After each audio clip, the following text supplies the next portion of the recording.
All right, let's dig in. So the Natural Start looks forward to this annual opportunity to co-host this webinar announcing the Blueberry Award winners. We believe in the power of children's storytelling as a universally accessible resource and opportunity to celebrate nature connection, to represent culturally diverse nature relations, and inspire meaningful conversations and actions towards environmental appreciation and stewardship among our early learners.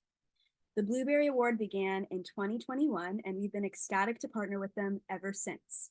The 2023 winner, along with the honors and change makers, has just been announced literally last night, and we have three wonderful guests, Martha, Betsy, and Bridget, who will be walking you through the latest and greatest books about nature. So just to quickly introduce our speakers, Martha is a library assistant at the Evanston Public Library, as well as the founder of the Blueberry Award. Betsy is the collection development manager at the library and the school library journal Fuse #8 blogger. And Bridget is a reader's advisor and library assistant at Evanston Public Library. We are so grateful to have them here with us today. I'll stop sharing my screen so they can pull up their slides. And before we jump into book talks, we wanted to start by getting to know the Blueberry a little bit better. So I would love to start with a few questions, beginning with Martha Meyer. Martha, I would love it if you could share why you decided to create the Blueberry Awards. To be quick about it, there wasn't a American Library Association National Award for the best in nature and climate books. And I thought they should have started in 1973 when a lot of our awareness was raised. But since they didn't, I thought someone needed to do it. And I was always irritated that no one had done it yet. And then I thought during the pandemic, we could do it. And thankfully, Bridget and Betsy and a number of other folks at the library were willing to support this effort. And it has really grown from when we first made our first announcement in 2021. We started the award in 2020, but we made our first announcement of winners in 2021. And this is our third annual announcement of Blueberry winners. And the writers and the illustrators, translators, photographers are doing such incredible work, and we're so excited to share it. Yes, and we are so excited to get to hear this year's winners. Thank you so much, Martha. Bridget and Betsy, can you tell us more about the process of both adding to and narrowing down the list, which I'm sure is no small feat? Oh, shall I begin, Bridget? Yes, and Betsy, you need to change the slide so folks can see your criteria that you use. Oh, all right. Criteria, eh? Well, Yeah. why? That's a notion. Yes. So basically, we get a lot of advanced reader copies of the children's books coming out in the current year.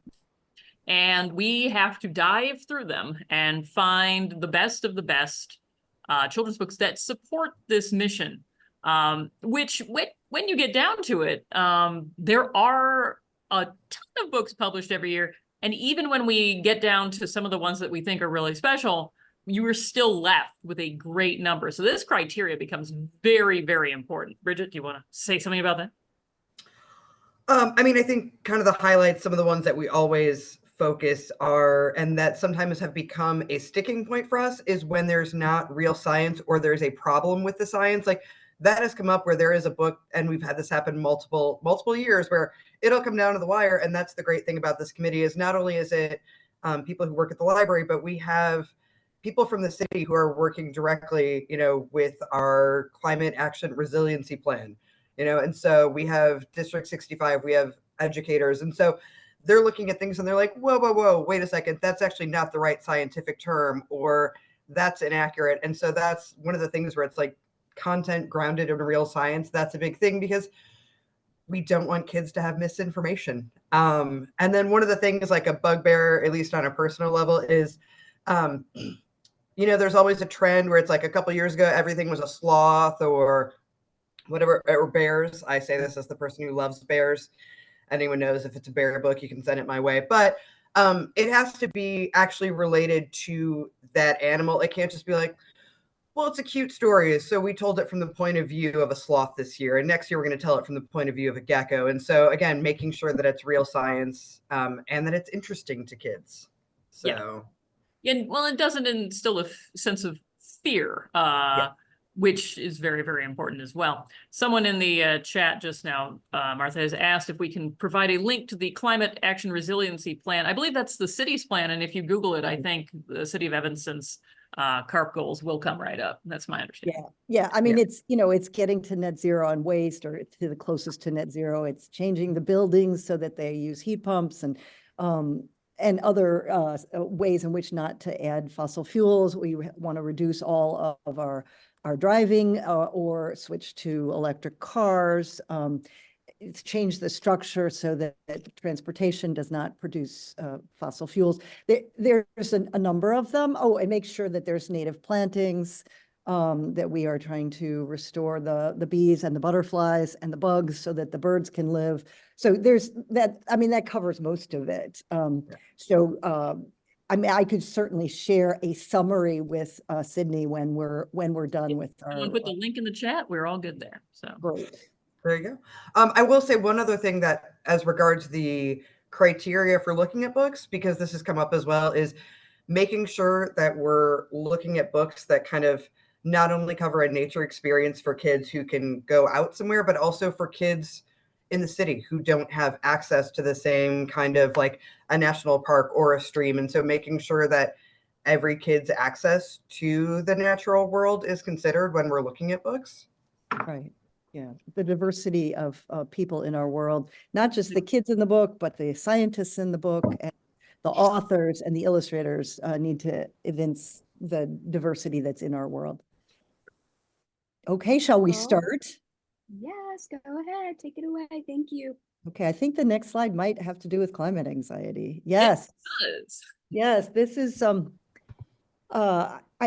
I heard from one of the committee members that we have. His name is Ethan Johnson, and he works at our Evanston Ecology Center. He's a nature center staff person, supervises people. And he said that one of the things that he thinks that you might be interested in is how we go about dealing with the problem of children and climate anxiety. And so we do have sort of an anti-climate anxiety criteria for the Blueberry Awards. We make sure that what we're about as a committee is first the love of nature and climate action second, because these are young children and they need to fall in love first with how beautiful the world is, how intricate and amazing the science is, and then they'll be interested in working to save the planet. In terms of one of the things that the psychologists who've done research have said is that the really important thing to emphasize is you're not going it alone. You should be joining a group action, and that the adults are already engaged and working on it. It is not up to you. It is not up to young people alone. That's a really important message. And the books that do talk about a climate peril or climate problem need to include practical suggestions kids can do to mitigate the actual problem that is shared in the text, not just a token like, oh, don't use a plastic straw, but really, if there's a problem that you're talking about in your text, you need to have an action a child can respond, preferably in a group setting. And then the most important, of course, is follow child development guidelines on what kind of information kids can handle at what age. Significant climate change information should not be shared with kids under 8 years of age. So most of the books that we'll be talking about today, they don't talk about climate peril per se, but they do try to engage children in the love of nature. And you could bring up a problem like, we need to plant more native plants so that there are bugs, so that the birds have something to eat. That is an action that you can talk about with younger children. The person that we're relying on for some of our anti-anxiety criteria is a woman named Louis Chawla. She is a professor emeritus at University of Colorado Boulder, and also she's part of the Scientific Advisory Council of the Children in Nature Network. I picked her up through a Brookfield Zoo lecture that they offer these lectures for people that train, or they did at least during the pandemic. And so I heard about her that way, but she has also published articles with the same title as the talk that she gave. And she shares her research among children and what that research is really telling us to do. And so this is how we've set it up. And anxiety is the enemy of collective action. I mean, I don't just want to spare children. You want them to know the truth. But if they are too anxious and think it's all up to them, that drops anybody's ability to engage in action at all. And that is really what we need, is everyone to be engaged. And so if you engage in collective action, it reduces your anxiety. You're working with other people. You're having a larger effect because it's not just you. And so, those are simple things that we can learn about how best to share this information with children. One of the books I did want you to know about that is not for the age group that you are all working in, but it might be so exciting to you personally, is this beautiful book called Drawn to Change the World, which is our HARP winner for the year. That means that the woman who runs our Climate Action and Resilience Plan for Evanston selected this book as the one that most exemplified methods that we can use in order to reduce our carbon footprint. This is a superhero treatment for all the climate activists internationally across the world. And the artists that illustrate each graphic about each activist are from the same country. So I just wanted to say, I believe the author of this book is listening in today. And so she commented in the chat. She said howdy. Yay. So just want to do a shout out to Emma Reynolds. And so now on to the next slide. Okay. Oh, How to Bird, that's me. Hey. All right. So this book is amazing. I only learned about it because it showed up on it was Chicago Public Library's Best Books of the Year list. The nice thing about our list is it comes out after a lot of the year-long lists, so we can see the stuff that we missed, and we almost missed this one, which would have been a crime, because what this is a incredibly simple text for kids on birding. The nice thing about birding is, and of course it's a verb, it's what you do, you bird, is that you can do it anywhere. It doesn't matter if you live in the city or the country. Like, everyone has birds pretty much. If you don't have birds, there's something very wrong with where you live. So this is a great, incredibly lovely series of photographs with a very simple text talking about how you can become a birder. Something that was pointed out last night when we were having this presented was that all the kids in this book look happy to be birding, which I cannot stress enough. That is kind of a key thing here. It is nice to see happy birding kids. Beautiful, bright illustration, well, photographs, beautiful images of the birds themselves. And like I say, it's a great read aloud. You can do it for a large group. You can do it one-on-one with a kid. It gives you the practical things you would need to bird, which are very simple and easy to get your hands on. You don't need to have big, expensive binoculars, whatever, man. You just need your eyeballs if you can see, and then you can see the birds. So, or if you can't, you can hear the birds and you can identify them by sound. It's such a cool book, and one that I feel did not get enough attention last year. So I am giving it 2 thumbs up here. That is How to Bird. It is by Rasha Hamid.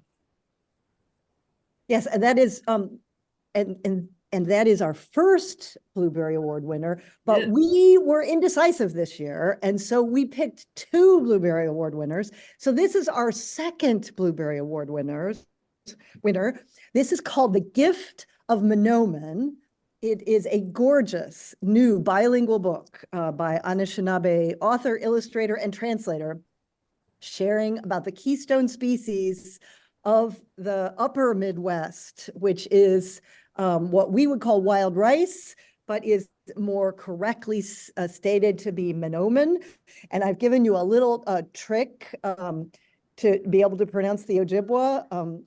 It's men, except the first men is a little bit shorter, so Menomen. And easy to say, not difficult once you hear someone say it. The illustrations are absolutely gorgeous. There is so many pictures in here that I could see on my wall, just absolutely stunningly beautiful. And what's so special about this book is that it doesn't just share the whole ecosystem. I mean, she says that if you take care of the Menomen, then the Menomen will take care of the ecosystem. If you take care of the animals, then the animals will take care of the Menomen. It all works together. But more significantly to me was the fact that she also shared how very significant the cultural elements around wild rice were for Native Americans who lived around Menomen. And that it was something passed down through generations, that seed would be passed down through generations. And so she also gives you a real sense of that, what she calls intergenerational love. She believes her elders shared with her what it was like to canoe through the fields of Menomen in the Upper Great Lakes. And it was such a beautiful, life-giving experience for her that she wanted the same to be for the readers of the book. Really lovely. Her name is Professor Brittany Luby. She works at the University of Guelph in Canada. She is of Anishinaabe descent, as is the illustrator, as is the translator, the woman who translated it into correct Ojibwa. So that is another stunning book, simple, beautiful, and we aren't used to thinking of a keystone species as a grain, but in this case, it is true. And she demonstrates to the kids how interrelated the grain is with everything else in the ecosystem. So next slide. Oh, it's me. Hello. So as Martha said, with one of the things with the blueberry and handling anxiety is first the love and then the teaching. And so this book to me, as I clutch it to my chest, as I did the day that Betsy introduced it to me, is all about love. And I will try not to choke up when I read the author's note to you because, so as you see on the cover, it's this adorable photo. That's actually the photo, or it's a picture rather, that Andy Rash drew of himself and his son, because, wait for it, there's an adorable picture at the back of the book that it is himself and his son 7 years ago when they went to see an eclipse. So it's based on when they went to go see an eclipse, and they still kept talking about it. And in fact, then his son wrote a report. And so Andy Rash was like, you know what, I'm going to write a book about it. But what I love, and this is one of the things that we look at for the blueberry, is Andy Rash decided to write it from the perspective of his son because he thought that would be more interesting for kids.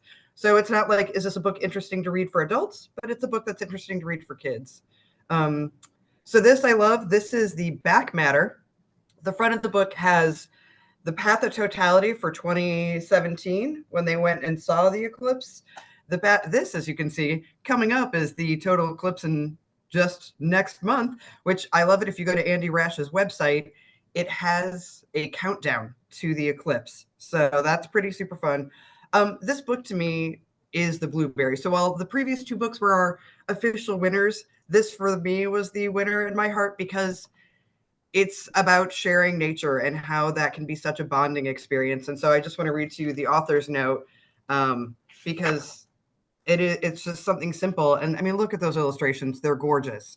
Kind of Martha was saying, having up on the wall that sense of wonder. I mean, you see that on their faces. Andy Rash's work may look familiar. He did the book, The Happy Book, a couple of years ago. But I love his author's note says, as during the eclipse, we were surprised by many things, including the immediate sound of crickets, the astonishing view of the sun's corona, and the crescent-shaped dappling of sunlight on the ground. If you can go, do it. It's worth it. But if you can't, just remember that there are all kinds of amazing experiences to have as long as you're with the people you love. And so that to me, like, that's the blueberry of that sharing nature and things that you love. And to the point where 7 years ago, it was just him and his son that went. And now this year, it's the whole family going to go see the eclipse. So It's nice. It reads on a simple level. I think he has the book build as you get to the eclipse, that anticipation. So it's just very sweet and just talking about sharing that moment together. So. All right. I think this one is me. That's you. Is it- Yeah. Yes, it's me. This, all of me is nature, exploring my five senses outside. Well, one of the things that we love so much about How to Bird is written by a teacher who works with kids every day and tries to take them outside every day. They often know the very best thing that children need to see. It was clearly written for kids by a teacher. And this also is written by a woman who works with children and is just so dedicated to wanting to make sure that nature looks diverse. But she's trying to teach kids how to experience nature with all five senses. And there's a lovely little rhyme in this book. This is for young children. All of me is nature, from my head down to my toes, to my feet. So many ways to smell it. Nature is a part of me. What can you smell in nature? It's a perfect book to start out before you take a walk outside with children. You know, okay, are we going to concentrate today on smelling, or are we going to concentrate today on what we're seeing or what we're hearing? Such a perfect way to introduce young children to their senses is to have them, you know, revel in the glory of what you get to sense when you're outdoors. So Ashley Renee Jefferson is an African-American woman, and she's written just a perfect little book for taking a walk or doing outdoor activities. So we wanted to make sure that you knew about this one. Next slide. Sure. Just by the way, Ashley just said hi. She's also watching. So Yay! an all-star crowd here. That's very cool. Oh, this is such a nice one. All right, so this is mine. So we had a plethora of grandparents going with their kids doing stuff books last year. I have every indication that's going to continue this year. Of them, this was maybe my favorite. At least when it came to going outside in nature with your pampa, who is the grandfather, and he goes out with his kids and you know, they're like, what are we going to be looking at today? And he's like, you know, bugs. And they're like, bugs? That's not very interesting. And as he gets the kids more and more interested in the world of the insects, your kids reading the book get more and more interested in the world of the insects. So in a way, this book is kind of modeling for adults, perhaps grandparents, what they could be doing with their own kids. Bampa is a great role model for grandparents, I just have to say. The kids, they don't have to have role models for how to be kids, but the adults in this situation, they probably do. And it's just a fantastic, fun, kind of goofy sort of take. Kin Lang, who does the illustrations, is amazing. Every single book she does is always fantastic. And yeah, this one, you know, you might have missed it, but thankfully it's still around. So check it out. Oh, Tumble. I love this book. This was a book that I was like, ooh, can I please talk about Tumble? Because fun fact, I don't know if those of you who have never encountered a tumbleweed, they are heavy and ouchy. They look, you're like, oh, it's going to be light. It's going to be like a dandelion. No, it hurts. So that was a fun fact I learned while running trails in California. This is a book. I love it. If you want to do next slide, please. It's very simple, very beautiful. What we're always looking for, and I'm very thankful to our colleague, Miss Lee in the children's department, of always making me aware of like books for younger kids. And so this is definitely for younger, but what's beautiful is you can see, yeah. So this is a fun thing at the back. It's like, oh, can you spot? So all of the things that the tumbleweed encountered, then kids can go back and be like, oh, that was a great horned owl. That was a prickly pear cactus.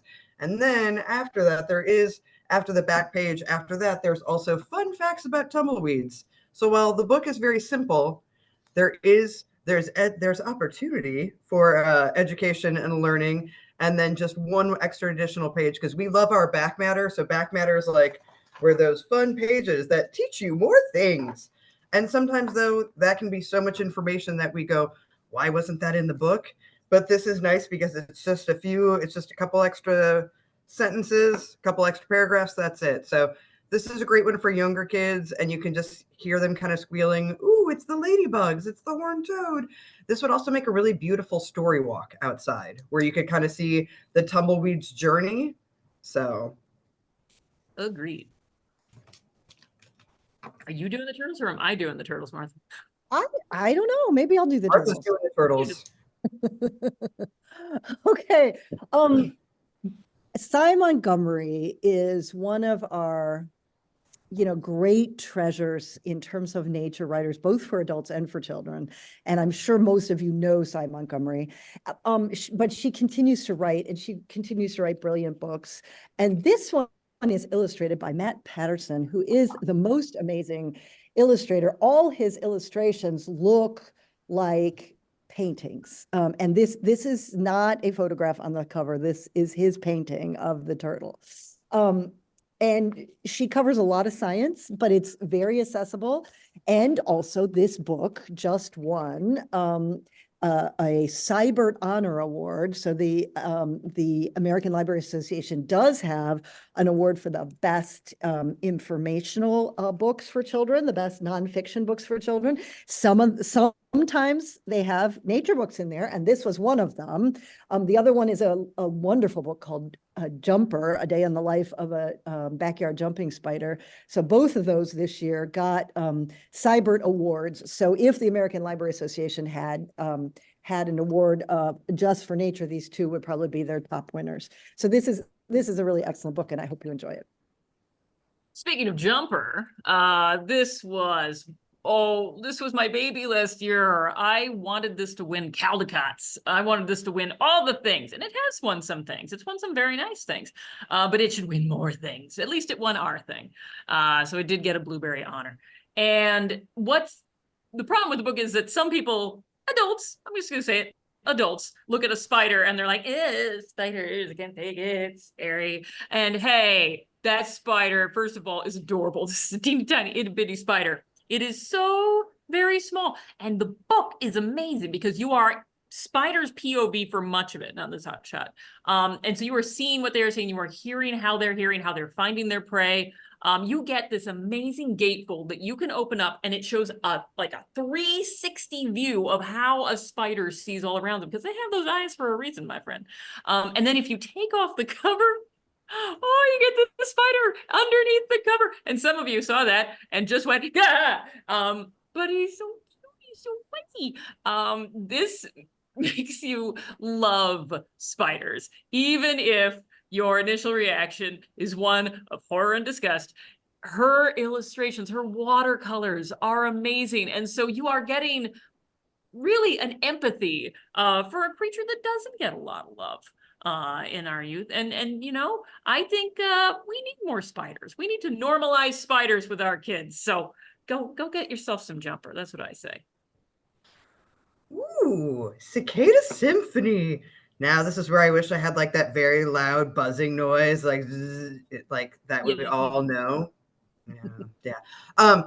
So one of the other things that we try to look at for the Blueberry is things that might be of interest, locally. And so thanks to our colleague, Mr. Brian, who was a big fan of Cicada Symphony, in the way that Tumble, it was like, oh, but we don't have tumbleweeds here. But it was like, oh, but there are people that do have tumbleweeds and encountering tumbleweeds.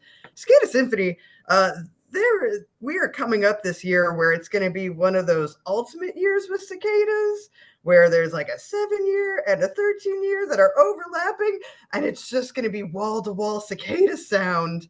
If you want to go to the next slide, please. So this is one of the things I love about this book, and it's a lot of these great books that we encounter, is it reads on different levels. So you can see there's larger text to read, and then if you have maybe a more interested, slightly less wiggly participant reading is sitting with you, you can read some of those other facts, but just absolutely gorgeous. You get a sense like I'm going to be honest. I was like, cicadas are upright because I usually just see them laying on the ground, sad and kind of. So it was kind of cool to see a action shot of a cicada. Next slide, please.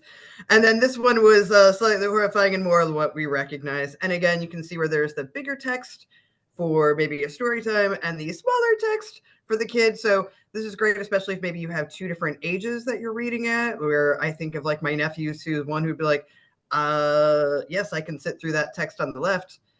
And the other who's like, but I can read that text on the right to myself. So just a great one, a great facts for cicadas. And like I said, this year is going to be like one of those crazy super years for cicadas. So if you have kids who are like, what is that sound? You can be like, well, let's go check out Cicada Symphony and we can read all about that sound and the horror of everything that goes on with the females. You think female bees have it interesting?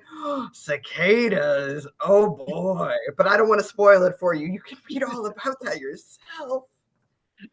You know, there's a little interesting side note about the Cicada Symphony and about the double emergence. And that is that Albert Whitman, which published that book, has put the blueberry insignia, which you see at the corner of each of our slides, that's going to be on the book. Yeah, we're really excited about that. Okay, and this is if you get nothing else out of this presentation, I want you to take away a little dose of nature. This is written by a psychologist who founded an organization called A Little Dose of Nature in the UK. And they do therapy essentially outdoors. It's a little bit like learning to do a nature walk together, but it's a therapeutic situation. So this is a book for kids. It says 5 to 8 years. But I mean, I think I learned so much. So I would say this is an excellent book for adults that work with kids as well. One of the most effective and neglected ways to de-stress and boost well-being is to surround yourself with nature, fresh air, and the world's creatures. This book introduces kids to nature's 5 key ingredients, which can provide cognitive and emotional benefits. So not only will you feel better when you go outside, but these are the reasons that you are going to feel better. And my favorite one is not in this picture. This is natural fractals, which was all new to me. And here's about how to make a mandala, which is really, really cool. But my favorite part of this book is when it talks about the let's see, the M. vaccae, which are little bugs inside the soil. And when you disturb the soil, then the bugs become airborne, you breathe them in, and they make you happy. So it is a well-documented scientific fact that backs up that feeling that we so often have as gardeners, that gardening is my happy place. Well, there is a reason. There is a little critter in the soil who, once it gets into your body, is making you happier. So just amazing science being shared with kids at a young level. This would be a great book to use to help you determine different ways to work with children in the outdoors in terms of regulating their emotions and their ability to concentrate. So this is like teacher's friend, this book, A Little Dose of Nature. And you can explore, if you put a little dose of nature in, you'll get the book, but you may also get the link to the UK organization and explore some of the things that Dr. Alison Greenwood is doing over in the United Kingdom about mental health and nature and how important that is. If any of you have colleagues or are yourselves know about nature therapy or have some training in nature therapy, this is the book to supplement your efforts. So just a wonderful book. And next slide. I think it's also you, actually. This is me. Okay. The Melons Build an Eco House. Our city's sustainability and resilience coordinator fell in love with this picture book. It's written by someone from England, but it's illustrated by someone from Brazil. And it shows a somewhat clueless family who decide they're going to build, which as good as staying in an existing home. But from there on out, their architect is, you can see her in the bottom there with her hand up high underneath where the family is. She railroads this family into every green element that you could possibly have in a house. And it goes into heat pumps and explains how heat pumps work to 5-year-olds. This is a miracle, and covers so many other various ways in which your house can have a light footprint. This would be an excellent book if any of you are in the midst of planning on changes to your infrastructure. I know your main goal is to get kids outside, but sometimes you have a nature center or a preschool building or something like that. And if you have any improvements that you're going to make that are green, this is a wonderful book to share about it. One of the elements that is most exciting to me when I read this book was how diverse the workforce is on the building. So there are non-binary folk, there are people of different ethnicities and backgrounds. There are it's just a multiplicity of diversity in such a beautiful way. It's sort of like presenting what our future could be and envisioning it for us. Including that very activist architect. And the best one is, of course, the construction manager for the whole project. She's incredible. So I highly recommend this one. This is about mostly climate change mitigation, but it's also about what it's like to build a house and to do it in a green way, or change a building to make it more green. Next slide. Hey, tiny tree frog. I love my one tiny tree frog. This is a counting book, which is to say a counting down book. Why? Because tiny tree frogs in their smallest state are eaten by everything. And so that's what's going to happen. And as they say at the end, this starts with 10. Actually, there would be many, many, many, many, many more than 10. But what I love so much about this book is you never see them get eaten. All right, so you know it's happening because, as you can see right here, you can see that terrifying fish, and you can see the one tiny tree frog tadpole that's landed near it. You just sort of notice that the number of tree frogs is going down in the course of the book. Now, I personally love a book where a protagonist gets eaten, and don't worry, they do not all get eaten, but it is a nature red in tooth and claw picture book, because honestly, this is what happens in nature. You see the occasional snap, and this is why animals have lots and lots and lots and lots of babies if they're very, very small. And this is a very good way to explain that. It also gives a really lovely look at a rainforest and the different types of creatures that live there. And it's just a very original way to do a counting book and incorporate nature in the same way and be honest about what happens in nature, which can be very difficult to do for young grades. But this one actually does a very lovely job. Right. If you're going to teach predation to young children, it's a really good, yeah, great book. exactly. It's the cycle of life, baby. Yeah. Ooh, this one's me. This is another one of my babies that I loved this year because, often children would come up to me at the desk when I was working at the branch and be like, do you have a book about erosion? And I was like, I just don't have a good erosion book for you. Amazingly. So this is finally answering that question of erosion. But okay, so confession, I am a sucker for the national parks. And so this book to me, it's just gorgeous. It's just full of all kinds of Getty images from the national parks, but also from around the world. It reads so beautifully. It's one of those ones that reads well to young kids. And then hello. Our author is here. This is very exciting. So I'm going to share with you all what she was kind enough to share a video with us. So thank you, Heather Kinzer, for teaching me what a hoodoo is.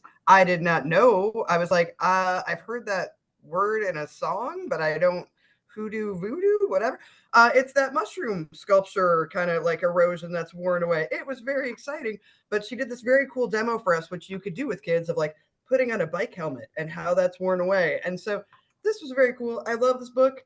And so then there's that back matter that we all love at the end, which teaches the kids the different words like weathering, erosion, and deposition. There's differences. I didn't know this, but now kids will learn the difference and how there are different ways. So again, just gorgeous Getty images, simple text, and then the learning. So thank you so much, Heather Kinzer, because I love this book. I think kids will too. It's a great one to show them if you're going like on a national parks trip, or they're just like, they're that kid who was me, who was like, rocks. And like, well, let's explain a little bit about things. So. Okay, can I recycle this? A Kid's Guide to Better Recycling. Jenny Romer is a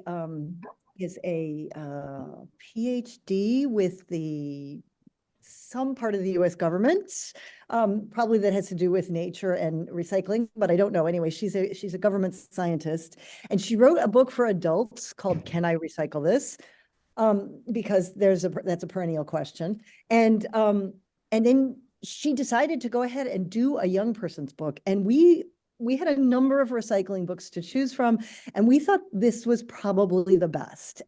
We love how young it goes and how clear it is. And the pictures are very well done, very fun, and explains exactly what goes on with recycling, including some of the difficult issues, which is not everything gets recycled and why. And so this is the kind of book that you want sitting on your desk as a reference if you work at a nature center and people ask you about, well, can I recycle this? But it's also just a great book to introduce kids to the concept of recycling if they're new to that, down to 4 years old. And even if you're dealing with younger kids, it will supply you with the background information on so much of what's going on in the recycling process. So we highly recommend it. I believe this is the book that also has all these fabulous machines in it. In order to understand why certain things can be recycled and certain other things can't, you have to kind of understand a little bit about how the machines work. And she goes on a deep dive into the machines. And if you have kids that are, less interested in recycling and more interested in, big machinery, this is another great book for you. So just a great reference, and you should have it with you. And she's a government scientist. Shouldn't we rely on her to tell us what's going on? So next slide. Well, Bridget, what was the name of the previous book? Previous book is Nature's a Sculptor, Weathering and Erosion. And I'm thrilled that our author is here because I loved this book.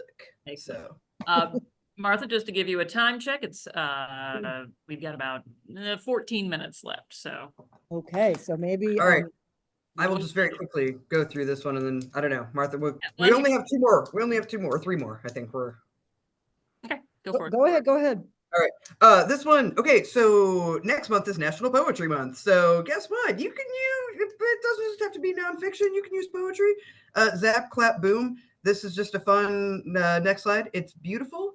It's informative. It's a fun read aloud. This is one where I can also see, especially if you have like, again, having wiggly kids, they can like get involved and making movements, making zap, clap, boom. I think it's a great way. We just had a thunderstorm here yesterday. Great way to explain nature. So love this one. All right. The Glorious Forest That Fire Built, I'll be really quick here. This is a forest succession books for kids. I have to say, I have read a lot of books about trees and had not been introduced to a lot of information about forest succession. This does it brilliantly. It makes it something that younger children can understand. But the key thing that I wanted you all to know is that the Chicago Botanic Garden has a nature preschool, and when they were doing prescribed burns, they needed to explain to kids what was going on, and they used this book. Even though it says that it's for older children, they found it was the most effective book to explain what was happening with a prescribed burn, even though this is not what this is. This is an actual forest fire. But I thought that was very helpful for those of you that are with children in the neighborhood of some of this regenerative work with fire. And then the final slide, it shows the beginning of the meadow coming back. And then, of course, it will get you back to forest. Really amazing. Okay, next slide. Ooh, this is for Bridget. Yeah, just really quick. This is an exciting new thing this year. So I work on the second floor of the library. I work in the adult department, and Betsy as well. And so we share the con on Mondays. And so obviously we want to get kids excited about nature, but I also was like, hey, but adults are doing a lot of this hard work, and so we want to bring and highlight books that are continuing to nurture a love of nature, as it were. And so that way, books that you might have missed that might be of interest to you as adults, that you're like, hey, I just want to read about something that doesn't cause anxiety. So I know The Vaster Wilds was one that Martha was very excited about. It's fiction, beautifully written. The Devil's Element, Dan Egan. I mean, I was like, let me tell you about this fascinating phosphorus book. And Black Earth Wisdom and Soil, just stunning. So this is a new thing this year. So we're very excited that now we'll have adults to nurture your love of nature as well. And another thing that we added new this year is educator resources. Primarily, these are books that were purchased by the Children's Room for children. And when we read them, we felt that they would be better suited and more used by people like yourselves, people who run nature centers, people who run forest schools, people who run nature preschools, people who work with kids to do birding.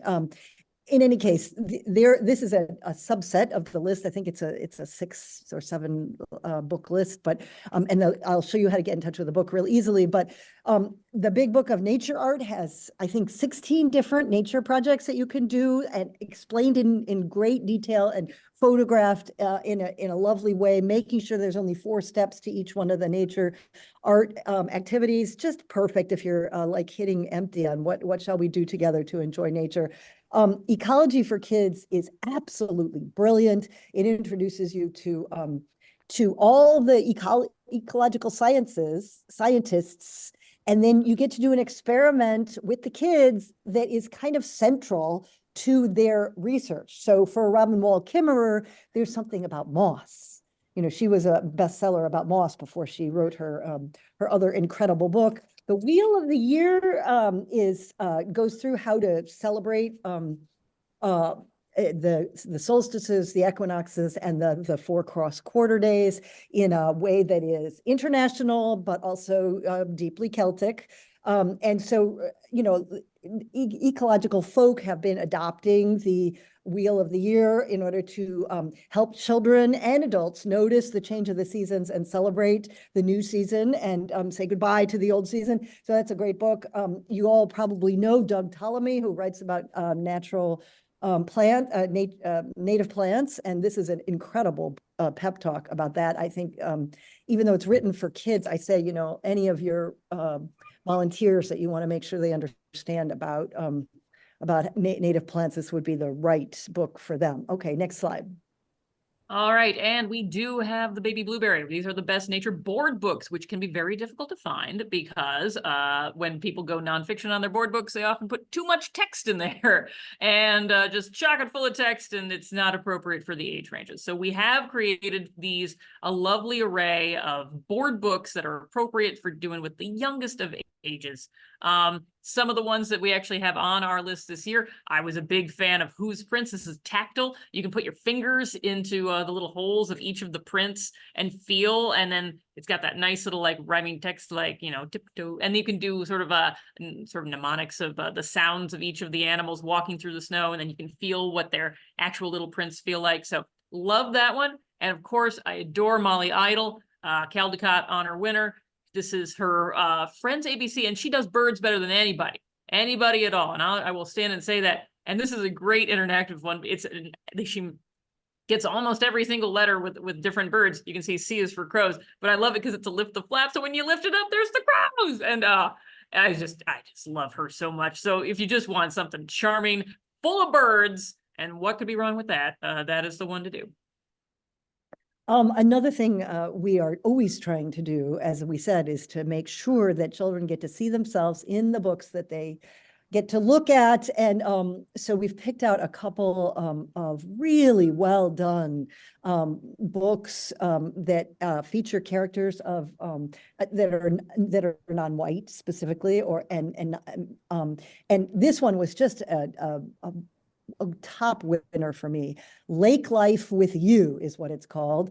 And it has a rhyming text. So great for young children. It has absolutely beautiful art. It will transport you to the lake, and it celebrates just a vacation. But anything about if you walk by a pond, this would be a lovely book to read before your walk, or if you take a small trip to see a pond or a lake. It's just glorious. It goes as young as 1 year old. And this is a mixed race family, and which is also really lovely to see in a board book. Let me show you the inside, Betsy, the next slide. Just gorgeous. So this is Daddy with his youngest as she's got her water, got her beginning to swim, and he's trying to make sure that she's safe with her huge stuffed up toy there. But you can also see the fish, and you can see the beautiful trees, and enjoy how wonderful it is in nature. So let's talk about ways that you can use these lists.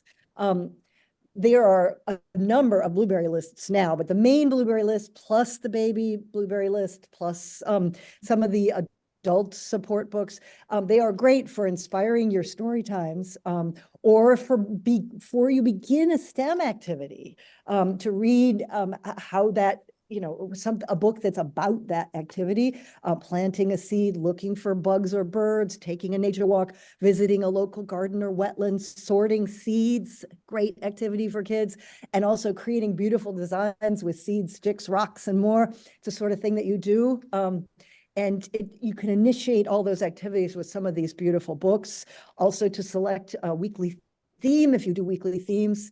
And then another thing is that you are the experts in the parents' lives. And so even if you don't, the parents are not in your programs, they have to pick up your children, and you can share with them the flyer of all 3 years worth of the blueberry winners. So they can, when they go to their public library, they can find really excellent nature books for their children, thanks to you.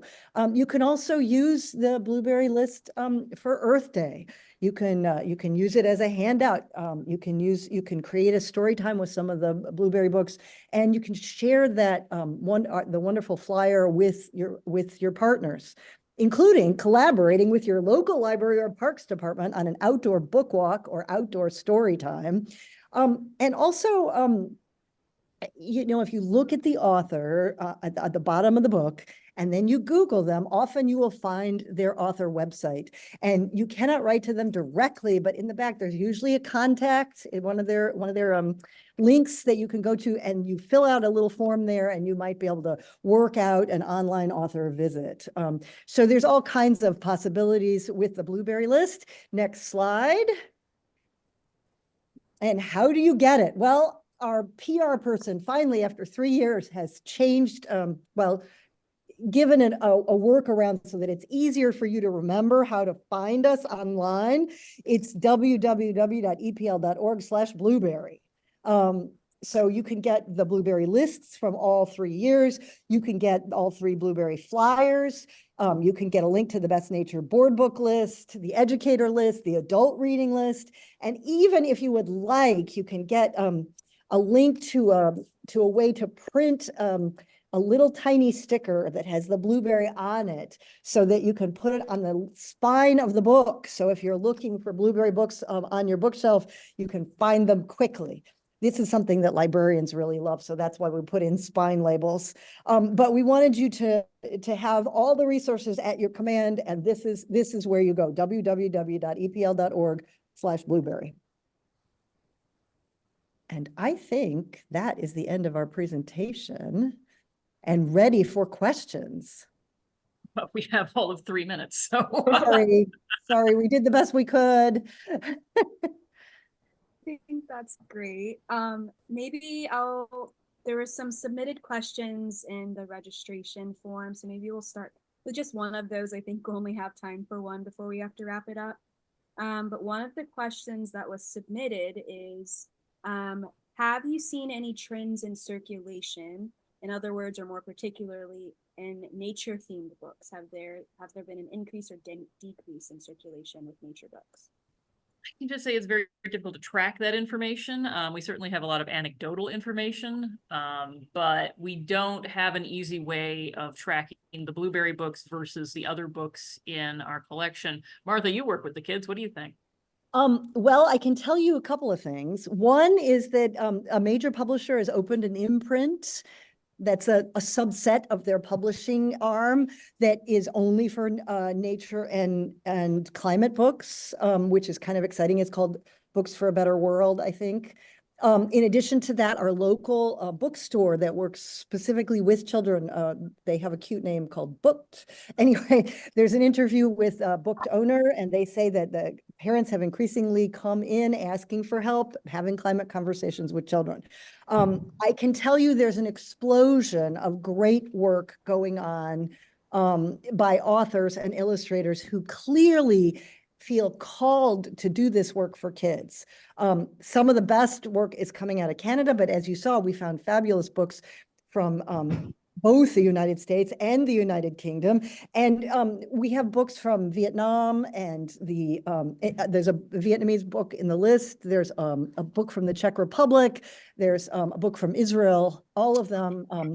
The world is turning towards this. So I think that we're coming along at just the right time to share these books with you, because there's a great explosion of authors right now and great work being done. Thank you all so much. So much for being here today and sharing the latest and greatest on these nature books with your Blueberry Award winners. And also the additional tips and resources on how to incorporate them into nature-based learning. We threw a lot of links in the chat for you all. Please do not feel like you need to collect them all right now. As I said in the beginning, both this webinar recording and those relevant resources will be made available over the next week on our website. We'll be sure to send an email to all registrants to notify when those are posted.